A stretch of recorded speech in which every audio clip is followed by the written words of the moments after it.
Ringkasan pelajaran hayat Kitab Kisah Para Rasul berita ke-23. Perkembangan di Yerusalem, Yudea, dan Samaria melalui ministri sekelompok sekerja Petrus. Kisah Para Rasul pasal 8 ayat 14-16 mengatakan, ketika rasul-rasul di Yerusalem mendengar bahwa tanah Samaria telah menerima firman Allah, mereka mengutus Petrus dan Yohanes ke situ. Setibanya di situ, kedua rasul itu berdoa supaya orang-orang Samaria itu beroleh Roh Kudus, sebab Roh Kudus belum turun di atas seorang pun di antara mereka, karena mereka hanya dibaptis dalam nama Tuhan Yesus. Meskipun Tuhan telah berbuat banyak melalui pemberitaan dari orang-orang kudus yang tersebar dan Filipus pemberita Injil, namun Dia menyisakan atau menahan satu hal, roh ekonomikal. Menurut pasal 8 ayat 14-16, orang-orang beriman di Samaria belum menerima roh ekonomikal. Petrus dan Yohanes diutus kepada mereka dan berdoa bagi mereka supaya mereka dapat menerima Roh Kudus secara ekonomikal. Dari teladan ini kita melihat bahwa pekerjaan Injil itu tidak boleh merdeka dari tubuh Kristus. Orang-orang kudus yang tersebar dan Filipus pemberita Injil itu telah melaksanakan pekerjaan yang baik sekali. Tetapi jika Tuhan tidak menahan sesuatu, mereka mungkin dapat terdorong untuk merdeka. Untuk mencegah sikap merdeka yang demikian, maka Tuhan menahan roh ekonomikal. Kisah Para Rasul pasal 8 ayat 16 memberitahu kita bahwa sebelum Petrus dan Yohanes datang, Roh Kudus belum turun atas kaum beriman di Samaria.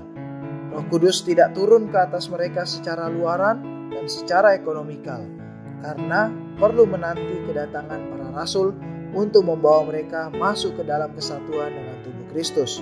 Sebab pembangunan gereja secara real dimulai di Yerusalem melalui rasul.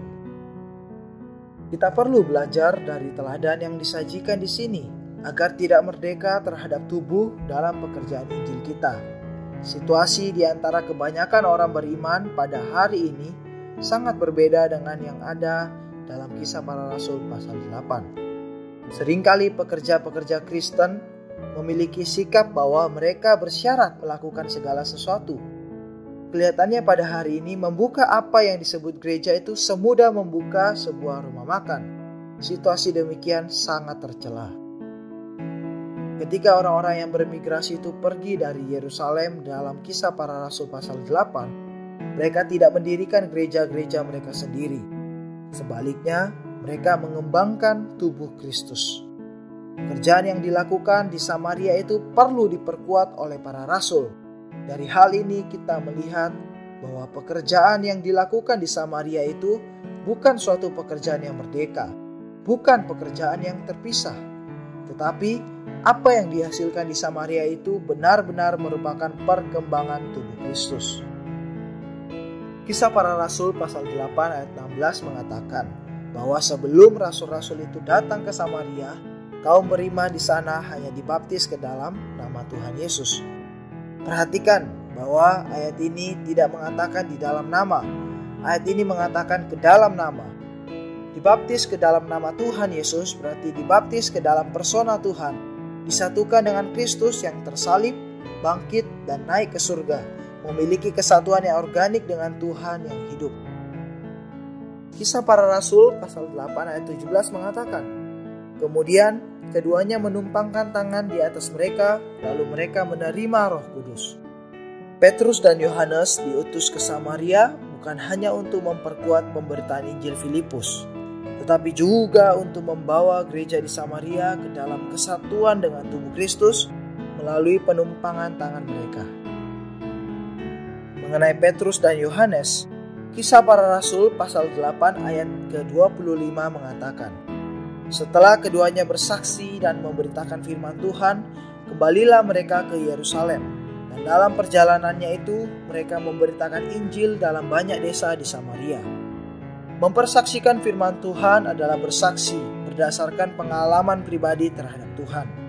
Memberitakan firman Tuhan berarti memberitakan dan mengajar menurut wahyu Tuhan. Untuk bersaksi kita perlu pengalaman, penglihatan, dan kenikmatan terhadap Tuhan atau hal-hal rohani. Kisah Para Rasul pasal 8 ayat 26 mengatakan, "Kemudian berkatalah malaikat Tuhan kepada Filipus, bangkitlah dan berangkatlah ke sebelah selatan, menurut jalan yang turun dari Yerusalem ke Gaza. Jalan itu jalan yang sunyi." Di sini kita melihat bahwa Filipus meninggalkan pekerjaan di Samaria. Kemudian setelah memberitakan Injil kepada seorang Etiopia, Filipus dilarikan oleh roh itu.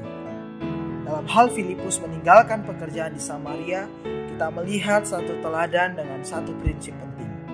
Prinsip ini adalah bahwa kapan saja kita pergi ke satu tempat dan mendirikan gereja di sana, kita harus siap untuk meninggalkan tempat itu, bahkan untuk dilarikan. Tetapi, kebanyakan dari antara kita memiliki kecenderungan untuk menetap di satu tempat di mana gereja yang kuat telah didirikan melalui kita.